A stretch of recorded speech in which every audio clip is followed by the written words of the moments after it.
Assalamu alaikum students, welcome to my channel View by Hafsa. Okay, today we are gonna start from module 11.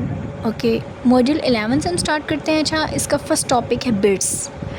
Bits क्या होते हैं? ठीक है, सबसे small unit होता है स्टोरेज को मेजर करने का, यानी ये जो हमारी स्टोरेज होती है ना, उसको नापने के लिए सबसे छोटा जो टूल होता है वो बिट होता है। ठीक है, अब पढ़ते हैं इसको। Bit is the basic unit of storage. सबसे बेसिक जो यूनिट होता है ना वो बिट होता है। ठीक है, अब बेसिक्स क्या है इसके? Information is coded as pattern of 0 और 1। बिट्स क्या होते हैं? बिट्स 0 और 1 की फॉर्म में होते हैं। ठीक है, 0 या 1 की फॉर्म में हो सकते हैं, short form of binary digits. Bits की फॉर्म है बाइनरी डिजिट्स। बिट्स की आप एब्रिविएशन कह सकते हैं बाइनरी डिजिट्स है। ठीक है, 1 bit can contain only 1 value, 0 और 1। अब एक बिट है ना, ठीक है, तो वो या तो 0 हो सकता है या 1 हो सकता है। बिट्स 0 और 1 की फॉर्म में होते हैं, ये आपने याद रखना है। दूसरा पॉइंट ये है कि या तो 0 हो सकता है या 1 हो सकता है, दोनों एट अ टाइम नहीं हो सकते। ठीक है, और तीसरी बात अपनी याद रखनी है कि बिट की जो फॉर्म है वो बाइनरी डिजिट्स है। बिट बी फॉर बिट्स में बी फॉर बाइनरी और इट्स के लिए डिजिट्स की फॉर्म है। ठीक है, तो ये पूरा क्या बनता है? Binary digits. What bit can represent? Bits can represent 0 and 1 in electric chip. ठीक है, उसके बाद बिट्स से हम टेक्स्ट, ऑडियो, वीडियो, इमेज वगैरह सब कुछ रिप्रेजेंट कर सकते हैं। ठीक है, क्वेश्चन शॉर्ट क्वेश्चन में आ सकता है कि बिट्स से क्या क्या रिप्रेजेंट हो सकता है। ये जो हम टेक्स्ट यूज़ कर रहे होते हैं, ऑडियो देख रहे होते हैं, ऑडियो सुन रहे होते हैं, वीडियोज़ देख रहे होते हैं, तो इन सब चीज़ों में बिट्स यूज़ हो रहे होते हैं। ठीक है, बिट्स की यूनिट देखें, ये बहुत ज़्यादा इम्पॉर्टेंट है आपके लिए, बहुत ज़्यादा इम्पॉर्टेंट। ठीक है, इसमें क्या कि एक बाइट किसके इक्वल होती है? 8 बिट्स के इक्वल। उसके बाद 1 किलो बाइट किसके इक्वल होते हैं? 1024 बाइट्स के। 1 मेगाबाइट 1024 किलोबाइट। 1 gigabyte 1024 megabyte. ठीक है, 1 टेराबाइट, यहाँ पर टीयर बाइट है लेकिन टेराबाइट है, असल में स्पेलिंग मिस्टेक है, तो 1024 गीगाबाइट। ठीक है, तो ये बहुत ही इंपॉर्टेंट है। मैं आपको साफ साफ बता रही हूँ कि ये MCQs में आता है। ठीक है, मैं आपको इसको बता देती हूँ, आप इसका स्क्रीनशॉट भी ले सकते हैं, बहुत इंपॉर्टेंट है, ये MCQs में आता है। ठीक है, उसके बाद पैटर्न यूजिंग बिट्स। अच्छा, ये अब फिर से वही बात है कि क्या पैटर्न है इसका? 0 या फिर 1 में रिप्रेजेंट होता है। ठीक है, एक बिट, लेकिन एक बिट है ना जो 0 है, दूसरा बिट 0 है, फर्स्ट देखें। ठीक है, फिर 0 है, फिर 1 है, फिर 1 है, 0, फिर 1 1। ये एक पैटर्न बना हुआ है। ठीक है, आगे जब ये क्वेश्चन आएंगे ना एंड और के, तो मैं आपको इसको डीपली समझाऊंगी, लेकिन ये पैटर्न हमने ये याद रखना है। 0 0 0 1 1 0 1 1। स्टार्ट में 0 0 है, एंड पे 1 1 है, दरमियान में फिर 0 1 और 1 0 है। ठीक है, ये अपने पैटर्न याद रखना बिट का। ठीक है, अगर 2 बिट आ जाए तो उसका पैटर्न ऐसे बनता है। ये जब आगे सॉल्यूशन वाले आएंगे ना इंशाल्लाह, तो मैं आपको समझाऊंगी। आगे है कि एक बाइट में कितने बिट्स होते हैं? एक बाइट में 256 नंबर ऑफ पैटर्न, तो 256 होते हैं, लेकिन 8 बिट्स मिला के एक बाइट बनते हैं। 8 बिट्स मिलाएं तो एक बाइट बनता है। ये MCQs इंपॉर्टेंट है, और 256 पैटर्न्स हो सकते हैं इसके। ठीक है, जिस तरह ये पैटर्न बना है इसके 256 पैटर्न्स हो सकते हैं। नेक्स्ट, ओके, यहाँ पर ये चीज़ है, ये समझने वाली है, गौर से देखें। डेसिमल टू बाइनरी में कैसे कन्वर्ट करते हैं एक चीज़ को? एक चीज़ आपके पास डेसिमल में है, ठीक है, उसको बाइनरी में आप कैसे कन्वर्ट करोगे? सबसे पहले है हम ना, ये वैसे मैंने फर्स्ट प्रोसीजर बताया, लेकिन हम डायरेक्ट यहाँ पर भी आ सकते हैं। ठीक है, ये देखिए, सबसे पहले हम लोगों ने लिखा, हम लोग एक डेसिमल चीज़ है। डेसिमल क्या होता है? ये जो हमारी काउंटिंग है 1 3 6 9 10 11 या कोई भी ऐसा नंबर है, ठीक है, सारे इकट्ठे लिखे होंगे, ये डेसिमल होता है। ठीक है, लेकिन बाइनरी क्या होता है? मैंने आपको बताया 0 और 1 जो बिट्स की फॉर्म होती है वही बाइनरी होती है। ठीक है, तो हमने डेसिमल को बाइनरी में करना है। डेसिमल वो डिजिट्स हैं जो हम आम लैंग्वेज में यूज़ करते हैं, जिस तरह 150 रुपीज़, 160 रुपीज़, 190, ये आम लैंग्वेज है। लेकिन 0 1 की लैंग्वेज होती है, बाइनरी होती है। ठीक है, सबसे पहले हम लोगों ने बाइनरी में कन्वर्ट करने के लिए 2 लिखा, 2 इसकी बेस लिखी। सबसे पहले ये प्रोसीजर समझते हैं। ऊपर वाले देखें लाइन, हम लोगों ने 2 लिखी सब में, उसके बाद इसकी जो हमने पावर्स लिखी या एक्सपोनेंट्स लिखे वो क्या लिखे 0 1 2 3 4 5 6 7 जितने डिजिट्स होंगे उतने हम लोगों ने इसका पावर लिखते जाना। ठीक है, तो अब ये देखें 2 और 0 है, 2 किसी भी चीज़ की पावर 0 है तो उसका आंसर 1 आता है। बेशक यहाँ पर 1000 भी होता ना, 1000 की पावर भी 0 होती तो वो 1 आता। ये एक मैथ्स का रूल है। उसके बाद 2 1 टाइम 2 2 2 टाइम 4 और उसके बाद 2 2 2 ज़ा 4 2 4 ज़ा 8 2 को 3 टाइम मल्टीप्लाई करना है। 2 3 टाइम नहीं, मतलब 2 मल्टीप्लाई 2 करेंगे तो 8 आएगा। 2 मल्टीप्लाई 2 मल्टीप्लाई 2 मल्टीप्लाई 2 यानी 4 टाइम करेंगे तो 16 आएगा। ये आप कैलकुलेटर से इजीली कर सकते हो पैटर्न समझने के लिए। और 2 की पावर 7। ठीक है, तो ये आपका टेबल था, उन्होंने बताया है कि इस तरह से हम लोगों ने तो ये सिंपल डेसिमल में कर लिया। ये डेसिमल है ना 32 64 16 अब इसको हम बाइनरी में कैसे करेंगे? बाइनरी में करने के लिए हम लोगों ने क्या करना है कि आपको पता है एलसीएम लेते हैं जो, ठीक है, एलसीएम लेते हैं, वो सिस्टम करना है। अब ये वाला जो लेक्चर है, ठीक है, वो आपको इस तरह से समझ नहीं आएगा। ठीक है, आपको मैं कॉपी के ऊपर प्रॉपर ये एक्सप्लेन करके बताऊंगी। ठीक है, या इससे नेक्स्ट आप मेरी वीडियो चेक कर सकते हैं। ठीक है, मैं आपको ये वाले पैटर्न सारे एक्सप्लेन करके सिखाऊंगी, ये सारा कुछ आपको एक्सप्लेन करके सिखाऊंगी। ठीक है, ये पैटर्न है। उसके अलावा ये नेक्स्ट आ जाते हैं मॉड्यूल 11 में जो समझने वाली चीज़ है कॉपी पे, वो मैं आपको नेक्स्ट लेक्चर में समझाऊंगी। ठीक है, मॉड्यूल 12 में आ जाते हैं बूलियन ऑपरेटर्स के कौन कौन से होते हैं। आपको मैंने बताया है बूलियन ऑपरेटर्स और एंड होते हैं, बताया ना।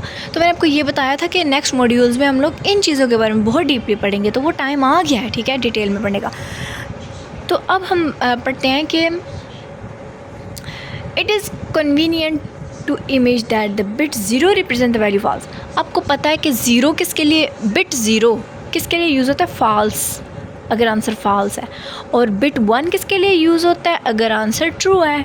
सिंपल। ठीक है, 0 क्योंकि आपको पता है 0 जो है वो फॉल्स, कोई अगर हमारा टेस्ट में 0 मार्क्स हैं, अपने इससे याद रखना है, तो टीचर 0 मार्क्स देगी।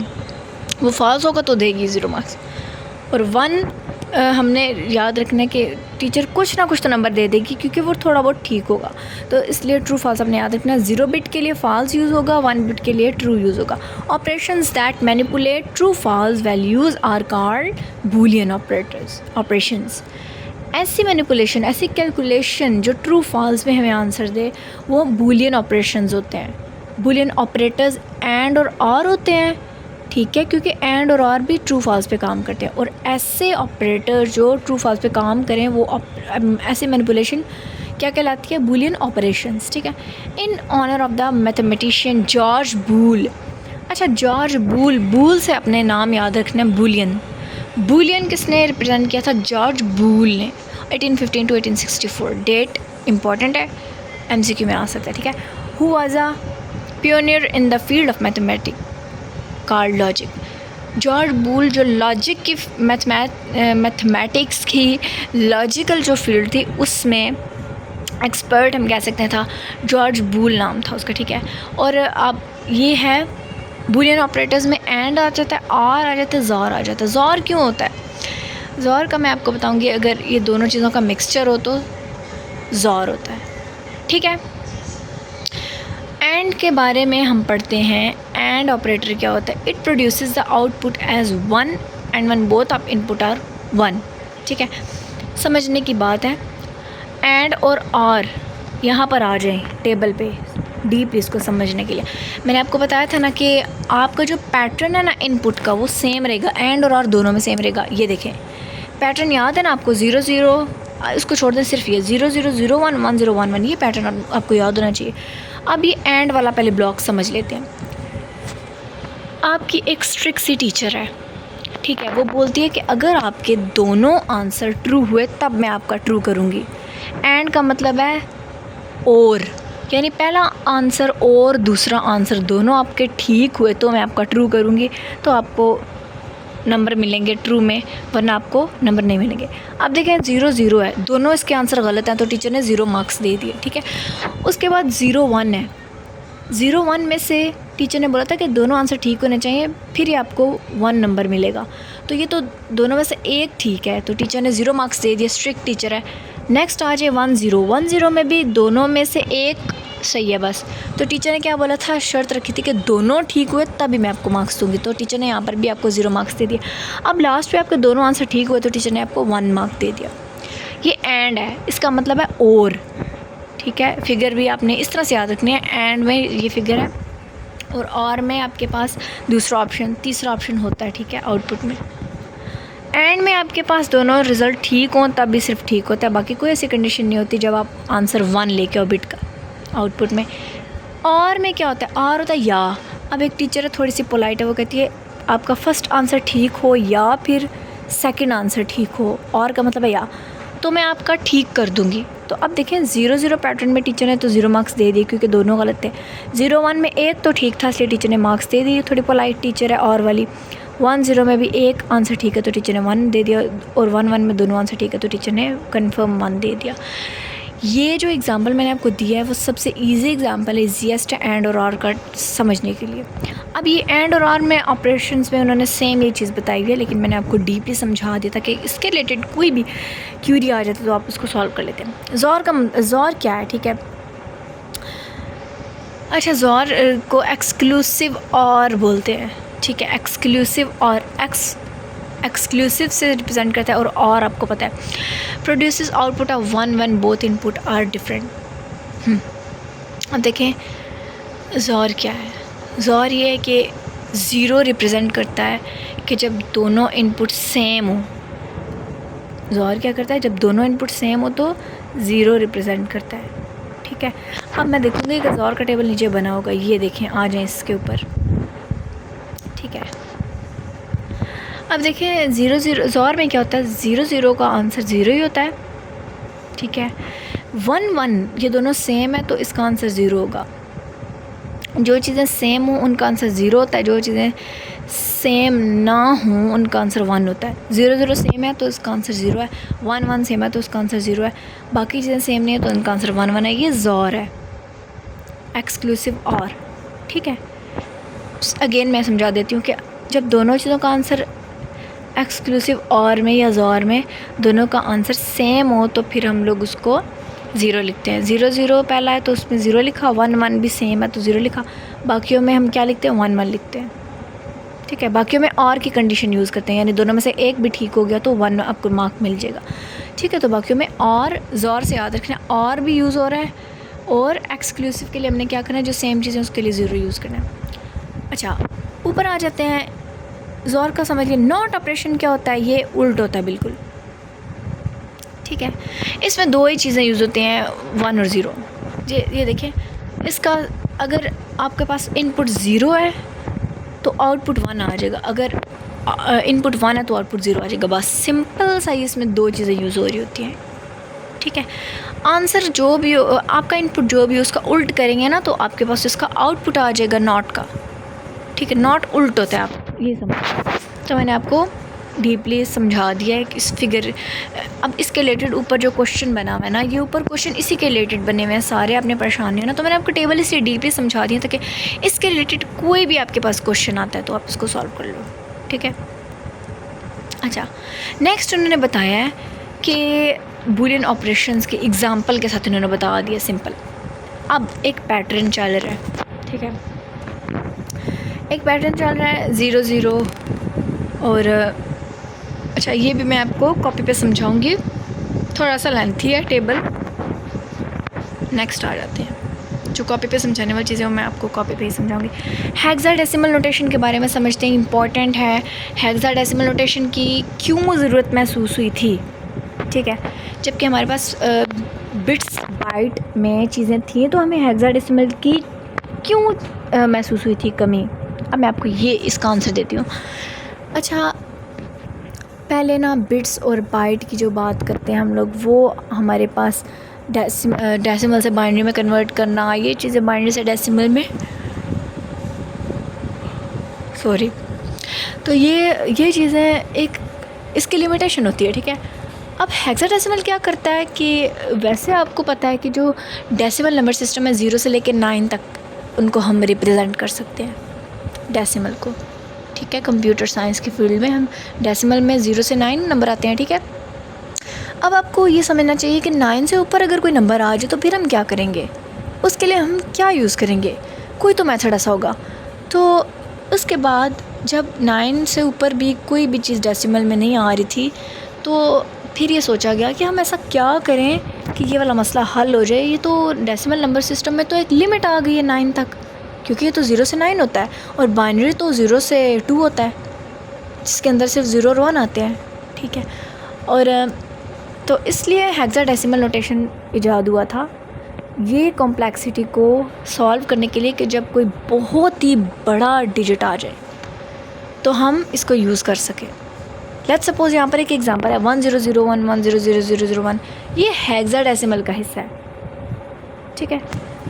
अब हेक्साडेसिमल और बाइनरी में क्या फ़र्क है, ये आपको माइंड में आया होगा कि बाइनरी भी तो 0 1 होता है और हेक्साडेसिमल भी अभी मैंने बताया कि ये भी 0 1 में रिप्रेजेंट हो रहा है। लेकिन आपको सिंपल सा डिफरेंस अभी के लिए ये समझ लें कि हेक्साडेसिमल है वो लॉन्ग स्ट्रिंग के लिए यूज़ होता है। बहुत ही कोई बड़ी चीज़ आ गई है तो हेक्साडेसिमल यूज़ होगा, वहाँ पर डेसिमल काम ही नहीं करेगा, ये समझ लें, ठीक है। इसको थोड़ा सा पढ़ लेते हैं। A long string of bits often called a stream. जब एक लॉन्ग बिट्स यूज़ हो रहे होते हैं स्ट्रिंग की फॉर्म में, तो लॉन्ग को क्या कहते हैं, स्ट्रीम कहा जाता है उनको। बिट्स बहुत ज़्यादा लॉन्ग तरीके से यूज़ हो रहे तो वो स्ट्रीम बन जाते हैं, ठीक है। जिस तरह है कि उन्होंने एग्जांपल भी दिया यहाँ पर, तो एरर आ सकता है। इस पर्पस के लिए शॉर्टेड नोटेशन हेक्साडेसिमल इजाद की गई। ऐसा नहीं कि हेक्साडेसिमल ख़ुद ही बहुत बड़ा है, ऐसा नहीं है। हेक्साडेसिमल में इतनी सलाहियत थी या होती है कि अपने अंदर करोड़ों की तादाद में इंफॉर्मेशन स्टोर कर लेता है। उसको ये मसला ही नहीं होता कि अगर इतनी लिमिटेशन हुई तो मैं क्या करूँगा। इसलिए हेक्साडेसिमल लॉन्ग स्ट्रीम्स के लिए बहुत ही फ़ायदेमंद साबित हुआ था, लॉन्ग पैटर्न के लिए। अब यहाँ पर है यही चीज़ सॉल्व करने के लिए, ठीक है, हेक्साडेसिमल है, सॉल्यूशन वाला है। आपने बस अभी के लिए मॉड्यूल 13 का ऊपर वाला पैराग्राफ थोड़ा बहुत बीच में से दो जो चीज़ें हैं मैंने आपको जिस तरह समझाई आप सेम वैसे ही लिखते हैं, आपको मार्क्स मिल जाएंगे। अगर तो हेक्साडेसिमल के बारे में लॉन्ग आ गया, आगे जो समझने की चीज़ें हैं हो सकता है शॉर्ट में आ जाए, लॉन्ग में आ जाए, MCQs में भी आ सकता है। तो मैं आपको ये पेपर के ऊपर समझाऊंगी। ये बहुत इंपॉर्टेंट चीज़ें समझना बहुत इंपॉर्टेंट है। CS 101 में समझने की चीज़ें ही इंपॉर्टेंट ज़्यादा हैं। अब उन्होंने बोला कि एक हमारे पास हेक्साडेसिमल है, उसको 4 टुकड़ों में डिवाइड किया जा सकता है, 4 पैटर्न्स में डिवाइड किया जा सकता है, ठीक है। तो ये देखिए उन्होंने पैटर्न में 11104 है, 1000, इसमें भी 4 डिजिट्स यूज़ हो रहे हैं। तो ये सारे के सारे पैटर्न्स 4 डिजिट्स यूज़ कर रहे हैं। तो हेक्साडेसिमल कितने पैटर्न यूज़ करता है, 4। आगे E है, 8 है, ये आपको समझ आएगी कि ABC किधर आ गई यहाँ पर। ये देखें E यूज़ हुआ है। आपको जब डिटेल में समझाऊंगी तब आपको इस चीज़ की समझ आएगी। स्टोरिंग अ बिट, अच्छा बिट क्या होता है, बिट को स्टोर कैसे किया जाता है। बिट की स्टोरेज के लिए मेन मेमोरी ही यूज़ होती है, ठीक है। इसमें क्या होता है कि जब बहुत ही बड़ा कोई डाटा आ जाए सर्किट में, जैसे कि फ्लिप फ्लॉप, इन्होंने एक एग्जांपल दिया है कि बहुत ही बड़ा कोई स्टोरेज के लिए हमारे पास एक टारगेट आ जाए, तो क्या होता है कि हर बिट रेडी हो जाता है डाटा को स्टोर करने के लिए। The bit reservoir is known as the machine's main memory. Bit की जो रिजर्वायर होते हैं वो मशीन की मेन मेमोरी कहलाती है। आपने ये याद रखना है कि बिट्स को स्टोर भी मेन मेमोरी में किया जाता है और इसको क्या कहते हैं, इसको मेन मेमोरी की मशीन कहा जाता है। सिंपल 2 चीज़ें याद रखनी है, ठीक है। आगे ये फिगर है, इनपुट और आउटपुट उन्होंने समझाया हुआ है। इनपुट वो होता है जो हम लोग टारगेट मतलब कोई काम टास्क दे रहे हैं, आउटपुट वो होता है जो जिसका रिज़ल्ट निकल आता है बाद में, ठीक है। मेन मेमोरी ऑर्गेनाइजेशन, अच्छा मेन मेमोरी में क्या क्या उसमें हमें मेरिट्स मिलते हैं, क्या क्या फैसिलिटीज़ होती हैं। Manageable unit cells 8 bits, main memory में मैनेजेबल यूनिट सेल होते हैं, सेल स्टोरेज के लिए होते हैं ना, तो वो मैनेज करना आसान होते हैं। 8 बिट्स यूज़ होते हैं 1 बाइट के लिए। Household devices have few hundred of cell, household devices में कुछ 100 की तादाद में सेल्स यूज़ हो रहे होते हैं। लार्ज कंप्यूटर में है बिलियन ऑफ सेल, बड़े बड़े कंप्यूटर्स में बिलियंस की तादाद में ये यूज़ हो रहे थे। अब मेन मेमोरी का हम लोगों ने इनको करैक्टरिस्टिक्स बताने कि कहाँ कहाँ यूज़ हो सकते हैं, क्या इसके फ़ायदे हैं, थोड़े बहुत बताने करैक्टरिस्टिक्स। ठीक है, तो ये आपने अच्छे से याद करना है। याद का मतलब रट्टा आना नहीं है, आप कॉन्सेप्ट क्लियर करें, इतना आपको आ जाना चाहिए कि आप पेपर में ख़ुद से बना सको। लेकिन आपका कॉन्सेप्ट यही रहना चाहिए। वर्डिंग अपनी यूज़ कर सकते हो। बाइट साइज़ क्या चीज़ होती है? We represent most significant bit on left side while least significant bit on the right side. अब देखिए एक पैटर्न बना हुआ है 0 1 0 1 1 0 1 0। समझो ये हमारा किसी चीज़ का आउटपुट है। High order and most significant bit जो स्टार्ट वाली होगी और जो लीस्ट सिग्निफिकेंट जो लो ऑर्डर की बिट है वो एंड वाली होगी। ये याद रखना है। हाई वाली जो होगी, हाई ऑर्डर वाली, वो स्टार्ट वाली होगी, जो लो ऑर्डर वाली होगी वो एंड वाली होगी। लो से याद रखना एंड। मोस्ट सिग्निफिकेंट पहली होती है और सबसे लास्ट पे जो होती है वो लीस्ट सिग्निफिकेंट, यानी कम सिग्निफिकेंसी उसकी शो होती है बिट की। ये बस चीज़ें याद रखने की है। MCQ के लिए इंपॉर्टेंट। मेमोरी एड्रेस क्या होता है? Each cell is assigned a unique name called its address. अच्छा, मेमोरी के ना सेल्स बने होते हैं डिफरेंट। ठीक है, मेमोरी सेल्स में डाटा स्टोर करती है। तो हर एक सेल को ना एक डिफरेंट काम दिया जाता है, डिफरेंट नाम दिया जाता है कि ये इसके लिए, ये इसके लिए, ये इसके लिए। तो वो जो उसको स्पेसिफिक एक नाम असाइन कर दिया जाता है ना, तो उसको हम क्या कहते हैं? एड्रेस। ठीक है, नाम हो, ठीक है, तो उसको हम क्या बोलेंगे? एड्रेस बोलेंगे। आगे नेक्स्ट है रैम। क्या है रैम? एक स्टोरेज डिवाइस, स्टोरेज मेमोरी को स्टोर करने के लिए एक, आप समझने के, एक सेल है। ठीक है, the cells can be accessed independently as required to reflect the ability to access cell in any order. Computer main memory is often called random access memory. Computer की मेन मेमोरी को RAM बोलते हैं, रोम भी बोलते हैं। अब RAM की full form आ सकती है रैंडम एक्सेस मेमोरी। ठीक है, जब एक कंप्यूटर की मेमोरी हम लोगों ने कंप्यूटर के अंदर जब डाटा स्टोर करना होता है सेल के अंदर, तो रैम की फॉर्म में भी स्टोर कर सकते हैं और रोम की फॉर्म में भी स्टोर कर सकते हैं। रैम में क्या होता है कि रैम में हम थोड़ी देर के डाटा स्टोर करते हैं। रैंडम एक्सेस मेमोरी, थोड़ी देर के लिए डाटा स्टोर होता है और फिर वो फ़ौरन से यूज़ भी हो सकता है। ठीक है, यानी ये टेम्परेरीली स्टोर होने के लिए होता है। ठीक है, इसमें डाटा टेम्परेरी स्टोर हो जाता है। डी रैम होता है डायनामिक रैंडम एक्सेस मेमोरी। ये क्या होता है? बहुत छोटा होता है और बिट्स स्टोर कर लेता है अपने अंदर, और 1 सेकंड में ये बहुत दफ़ा रिफ़्रेश भी हो सकता है। डायनामिक रैंडम रैम की बात हो रही है। ठीक है, SD RAM synchronous dynamic random access memory, ये इसकी फुल फॉर्म है। ठीक है, ये क्या होता है कि एडिशनल टेक्निक्स के लिए यूज़ होता है। वो तो उसका काम, डी रैम का काम था कि वो क्या होता था कि 1 सेकंड में बहुत दफ़ा रिफ़्रेश होता था, अपने अंदर बिट्स को स्टोर कर लेता था। अब एस डी रैम में थोड़ी सी और टेक्निक्स आ गई। ये क्या करता था कि इसने टाइम को डिक्रीज़ कर दिया था। जो हमें कंटेंट को, सेल के अंदर जितना भी कंटेंट पड़ा होता था, जितनी भी स्टोरेज पड़ी होती थी, उसको रिट्रीव करने में जितना टाइम वेस्ट होता था, तो एस डी रैम ने उस मसले को हल कर दिया।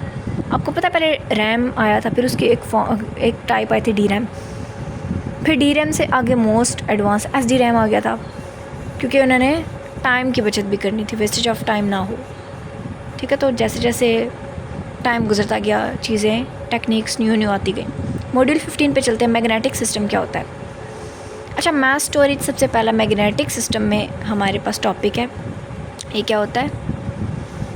Due to the volatility and limited size of a computer main memory, most computer have additional memory devices called mass storage. Secondary storage system including magnetic disk, CDs DVD, magnetic tape, flash drive, solid state disk, all of which we will discuss shortly. अब mass storage क्या है? आपको पता है कि बहुत सारे computer के साइज़ ऐसे होते हैं जो लिमिटेड होते हैं। इसका ये मतलब नहीं कि डेस्कटॉप का साइज़ लिमिटेड है, मतलब उनके अंदर इतनी कैपेसिटी नहीं होती कि वो ज़्यादा डाटा को स्टोर कर सकें। तो मास स्टोरेज क्या करता है? ये एक सेकेंडरी स्टोरेज के तौर पे काम करता है, यानी जिसमें डाटा आप जिस तरह हमारा मेमोरी कार्ड है, सीडीज़ होती थी पहले ज़माने में, ठीक है। तो वो क्या करते थे, एडिशनल जो चीज़ है, हमने कहीं से मूवी डाउनलोड कर ली, एडिशनल कोई चीज़ डाउनलोड कर ली, तो हम सीडी के अंदर करते थे ताकि कंप्यूटर की जो स्टोरेज है वो भी जल्दी फिल ना हो। पहले की कंप्यूटर के जो स्टोरेज होते थे, पहले वाले जो पीसी थे, उनकी जो स्टोरेज होती थी वो इतनी ज़्यादा नहीं होती थी कि हम लोग बहुत ज़्यादा उनको फ्लैक्सिबल यूज़ कर सकें। तो मैथ स्टोरेज का यही काम होता था कि जो एक्स्ट्रा चीज़ें हैं हमारी मेमोरी को बचाने के लिए वो उनमें मदद कर सके। जिस तरह मैग्नेटिक डिस्क या सीडी, मैंने आपको एग्जांपल दी, डीवीडी भी सीडी टाइप होता है, थोड़ा सा डिफरेंस होता है। मैग्नेटिक टेप, आपको याद है कि एक टेप आती थी, मैग्नेटिक टेप से आती थी, जिसको हम लोग पिक्चर्स के लिए यूज़ करते थे बहुत पुराने ज़माने में, एक्सरे टाइप कोई मटेरियल पे। Flash drive, solid state disks, ये सारी क्या हैं। अब यहाँ पर मेमोरी कार्ड भी इसकी एग्जांपल है, लेकिन इस टाइम तक मेमोरी कार्ड नहीं आया था, तो ये मैथ स्टोरेज की चीज़ें आ गई थी, ठीक है। हाउ इट वर्क्स, अच्छा ये मैथ स्टोरेज जितने मैंने आपको बताए हैं वो कैसे काम करते थे या करते हैं, वैसे ये चीज़ें ख़त्म हो चुकी हैं। तो ये करते थे के ही मामले में आएगा जी कि कैसे काम करता था ये। आउटर, सबसे पहले thin spinning disk with magnetic coating to hold data. एक गोल सा व्हील बना होता था, डिस्क बनी होती थी, इसके ऊपर ना मैग्नेट का कोट हुआ होता था। उस मैग्नेट के कोट से क्या होता था कि डाटा उसके अंदर स्टोर हो सकता था, उस कोटिंग के ऊपर, ठीक है। एक पतली सी डिस्क होती थी, उसके ऊपर मैग्नेट की कोटिंग हुई हुई होती थी ताकि डाटा को होल्ड किया जा सके। सेकंड देखें, read write heads placed above और बिलो डिस्क। जो नीचे वाला हिस्सा है ना, नीचे वाला हिस्सा, उसके ऊपर, या हम कह सकते हैं कि जो बिलो डिस्क है, हाँ सबसे बिलो डिस्क है, जो सबसे लास्ट वाली ये डिस्क, रीड राइट हेड उसके ऊपर लगाया जाता था। ये आपको आम नज़र आ रहा है, ठीक है। तो ये डिस्क घूमती जाती थी और ये आम उसको मैयर करता था, इसको चलाता था, अपना काम करता था, ठीक है। Each head traverses a circle called track. जब ये वाला सर्कल, ये डिस्क अपना एक चक्कर मुकम्मल करता था, तो इसको हम क्या कहते थे कि ये ट्रैक है, इसका ट्रैक, ठीक है। Normally each track is divided into equal sectors. आपको डिस्क के अंदर बहुत सारे ट्रैक्स नज़र आ रहे हैं, 1 2 3 4, बेसिकली 4 हिस्सों में डिवाइड होते थे। ये ट्रैक नज़र आ रहे हैं आपको, ये डॉटेड फॉर्म में जो ट्रैक्स हैं, गोल गोल बने हुए रास्ते बने हुए हैं, ठीक है। तो ये सेक्टर्स में डिवाइड होते थे। Sectors have equal number of bits, 5 12 byte of few kilobytes. अब ऐसा नहीं है कि एक डिस्क में बड़ा सेक्टर बना है, एक में छोटा, आपको पिक्चर में ऐसा नज़र आ सकता है, लेकिन हर एक जो सेक्टर था उसकी इक्वल बिट्स थी। Outer track contain more information. जो सबसे एंड वाली जो आपके पास ट्रैक था ना, ये लास्ट वाला हिस्सा है, जो सबसे ज़्यादा कैपेसिटी उसके अंदर होती थी कि वो डाटा स्टोर कर सके, क्योंकि आम भी उसी के पास लगी हुई है, तो डाटा यहाँ पर सबसे ज़्यादा तादाद में पाया जाता था। लेकिन बाकी सेक्टर्स ऑलमोस्ट सेम स्टोरेज करते थे। अब मैं थोड़ी देर ही इसको स्टे करके रखती हूँ ताकि आप इसका स्क्रीनशॉट ले सकें और इसको समझ सकें ये क्या है, ठीक है। अगर आपको 2-4 दफ़ा पढ़ना है इसको, तो आप इसको स्क्रीनशॉट लेके पढ़ सकते हैं, ठीक है। इसलिए मैं बहुत जल्दी स्क्रॉलिंग नहीं करती होती। जोन बिट रिकॉर्डिंग, अब इसी के बारे में हम पढ़ते हैं। जोन बिट रिकॉर्डिंग क्या है? A typical disk contain 10 zones. All tracks within a zone have equal number of scores. अब इन्होंने बताया कि एक जो डिस्क है ना, आम जो डिस्क है, वो 10 zones पे मुश्तमिल है और हर ट्रैक जो है वो इक्वल, हर ट्रैक के अंदर जितने भी जोन्स हैं वो जोन्स इक्वल सेक्टर्स के हैं। ये नहीं कि एक बड़ा जोन बना है, एक छोटा, एक के अंदर ज़्यादा कैपेसिटी, एक के अंदर कम, ये नहीं। सीक टाइम क्या होता है? Time required to move the read write head from one track to another. अब एक रीड राइट हेड को अपना एक चक्कर मुकम्मल करने के लिए जितना टाइम लगता है उसको सीक टाइम कहते हैं। टाइम से याद रखना हमने। Rotation delay, average amount of time required of the desired data to rotate around to the read write head once the head has been positioned over the desired track. Rotation delay ये होता है कि जब तक एक पूरा चक्कर मुकम्मल नहीं हो जाता, पूरा ट्रैक मुकम्मल नहीं हो जाता, डाटा रीड नहीं हो जाता, तब तक रोटेशन में डिले आता रहता था। ठीक है, ज़ाहिर सी बात है ये ऐसी चीज़ नहीं थी कि ये बहुत ही मिली सेकेंड में काम होने वाला था। नहीं, डिस्क घूमने में 1 सेकेंड तो लग ही जाता है, तो टाइम डिले भी इसी का हिस्सा होता था। रोटेशन होते हुए डिले हो जाता था। Access time, sum of seek time है रोटेशन डिले। सीक टाइम के बारे में जो आप पढ़ा है और रोटेशन डिले के बारे में पढ़ा है, इन दोनों को मिला के जो चीज़ बनती है वो उसको क्या कहते हैं, एक्सेस टाइम। ठीक है, इन दोनों को जो मिला के हमारे पास टाइम बनता है एक्सेस टाइम होता है हमारा। Transfer rate, the rate at which data can be transfer from the disk. ऐसा रेट जो डाटा ट्रांसफ़र होने में, डिस्क के डाटा ट्रांसफ़र होने में यूज़ होता है, उसको ट्रांसफ़र रेट कहते हैं। वर्ड टू वर्ड आप इसको याद कर सकते हैं, छोटी सी लाइन है। ठीक है, रेट से आपको पता चल जाता है कि जो डाटा ट्रांसफ़र होने में रेट होता है डिस्क में। नेक्स्ट है मॉड्यूल 6, ओके 16 सॉरी 15 तक रहने देते हैं। बाकी जो चीज़ें हैं ना डीपली समझने वाली, कॉपी पे मैंने आपको डीपली समझानी है। ठीक है, इंशाल्लाह मैं इसके बाद फ़ौरन वो वाली वीडियो अपलोड करने लगी हूँ। मेरा ये मशवरा है कि वो वाली वीडियो पहले देख लें। ठीक है, वो वीडियो आप पहले देखेंगे तो आपको सारे कॉन्सेप्ट बिट बाइट हेक्साडेसिमल सारा कुछ आपको क्लियर एक ही कॉपी के ऊपर मैं करवा के आपको दिखाऊंगी। ठीक है, आपको इंशाल्लाह हो जाएगा क्लियर। मॉड्यूल 15 तक के लिए आप अपने आप को प्रिपेयर कर लें। ठीक है, वो मेरी वीडियो लाजमी देखिएगा। जो मेरी वो वाली वीडियो चेक नहीं करेगा उसको ये चीज़ें समझ नहीं आएंगी। तो गाइस, अगर आपको मेरी थोड़ी बहुत लेक्चर समझ आ रही हो तो मेरा काइंडली चैनल सब्सक्राइब करें, अपने फ्रेंड्स के साथ शेयर करें, लाइक करें मेरी वीडियो को, अच्छे कमेंट्स करें। अगर आपको कोई चीज़ मेरी अच्छी नहीं लग रही तो आप मुझे कमेंट्स में कोई सजेशन भी दे सकते हैं। ठीक है, और बेल आइकन को प्रेस करें ताकि आपके पास जितने भी ये न्यू लेक्चर्स आते जाते हैं आप तक रिसीव हो जाए। ओके, थैंक यू, अल्लाह हाफिज़।